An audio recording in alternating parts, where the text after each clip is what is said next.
Good morning. My name is Maddie Boyd. I'm the Director of Hospice for AdvisaCare Hospice. I'm coming to you this morning to a presentation on why hospice. And my question is, why not hospice? So hopefully this will help dispel myths or barriers to hospice care, because I know a lot of people, when I mention hospice, they go hospice and they're scared to death of it. So I want to dispel that myth and let you know how wonderful hospice is.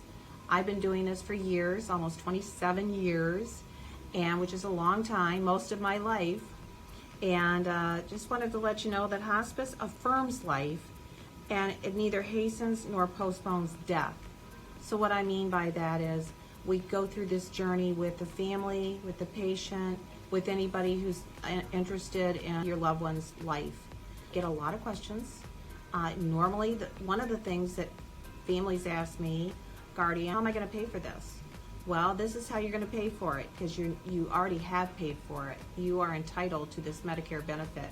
When you were growing up and you got a paycheck in your life and your job, you looked down at the paycheck and you went, oh, thinking you're going to receive all this money, and then all of a sudden you see federal government is taking money out, Social Security is taking money out, Medicare is taking money out. So basically, what happens to that money?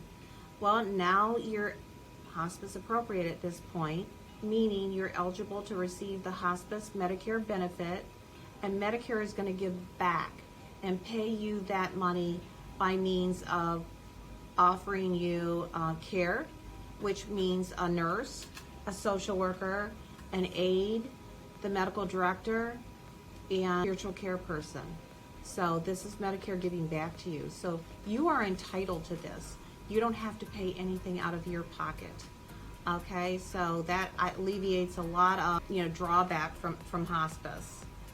And when we do this, when we bring you onto hospice, your loved one, we make a commitment to you, and that commitment is to be there for you and go through this journey with you. That's our expertise, and answering any of your questions, having on-call nurses 24/7, giving you your equipment that you might need for your care, such as a hospital bed, a wheelchair, a bedside commode, a bedside table, paying for the medications pertaining to your diagnosis. And that alleviates a lot of expense for you if you've been not on hospice. So that's, I think, a wonderful entity for you to choose hospice. Also, we're there with you. This is not a journey you want to go through on your own. You've been told that your loved one has a terminal diagnosis, or you've been told yourself that you've had a terminal diagnosis and the doctor said we're no longer able to fix this. Let's say you have cancer. The doctor says the chemo is not going to work anymore. Let's say you have COPD, which is chronic obstructive pulmonary disease, and the doctor says there's only so many inhalers and so many nebulizers that you can use. Now you're at a point where we just want to make you comfortable. So that's what hospice is all about, and that's why it's so beautiful. None of us want at the end of our life to be uncomfortable. That's what we do. That's what we do for a living, and that's what we enjoy and love. We get you through it, we get your family through it, every step of the way.